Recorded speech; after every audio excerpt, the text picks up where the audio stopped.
안녕하세요. 문서는 쉽게 써야 그 결과를 지배한다라고 주장하는 제2계획입니다.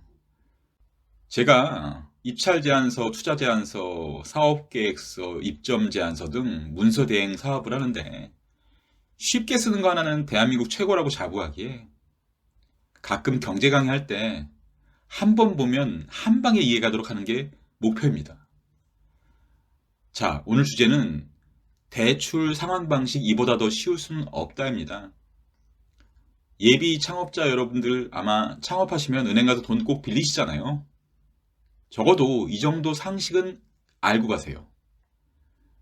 결론부터 내드리면 첫 번째는 만일 내가 은행에서 돈을 빌릴 때 상환 방식 이름의 글자 숫자에 따라 글자 숫자가 많으면 이자가 많으니 많이 갚아야 하고 적으면 그 반대다.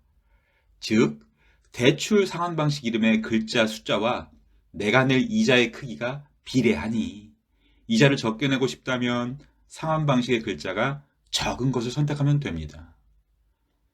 결론의 두 번째는 내 형편에 따라 선택할 대출 상환 방식은 나의 경제를 조금 괜찮으면 원금 균등, 중가 아니면 원리금 균등, 제일 하면 만기 일시 상환 방식을 선택하면 됩니다. 본론에 앞서서 기초 상식은 대출은 원금을 천천히 갚는다는 이 의미만 알면 끝입니다. 은행이 원금에 따른 이자를 많이 받으려면 원금을 천천히 갚도록 해야겠죠.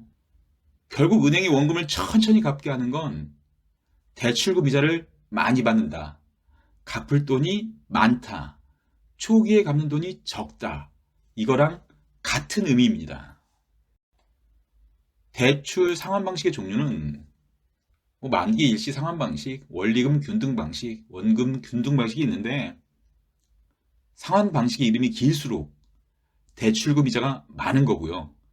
대출금 이자가 많다는 건 원금을 천천히 갚는 거구나, 갚을 돈이 많겠구나, 초기에 갚는 돈이 적겠구나, 같은 의미로 보시면 됩니다.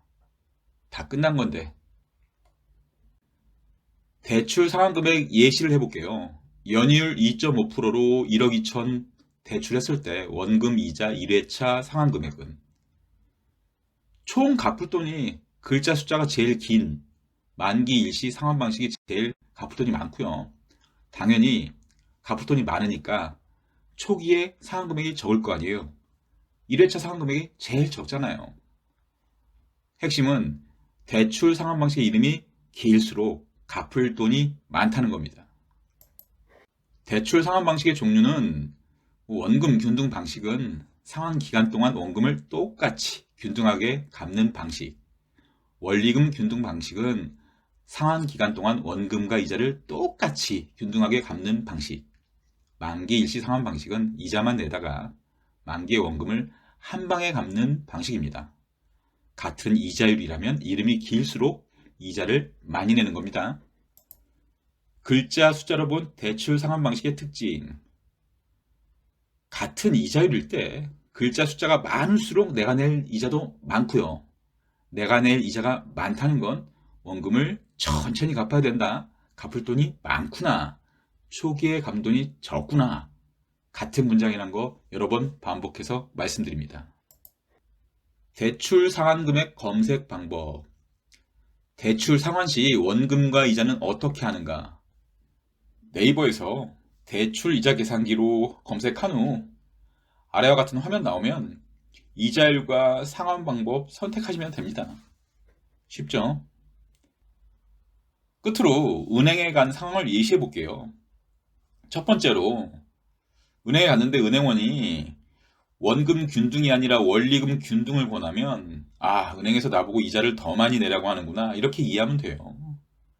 두 번째는 은행에 돈을 빌리러 갔는데 초기에 부담은 줄이고 원금 갚을 능력이 안 되면 나는 만기 일시 상환 방식으로 돈을 빌려야겠구나, 이렇게 생각하면 되고요. 세 번째로 은행에 돈 빌리러 갔는데 초기에 부담도 줄이고 원금도 조금씩 갚아야 되면 원리금 균등 방식을 택하면 됩니다. 자, 나름 오늘도 열심히 쉽게 만들어 봤는데요. 괜찮으셨다면 그냥 가지 마시고 구독과 좋아요 버튼 부탁드릴게요. 감사합니다.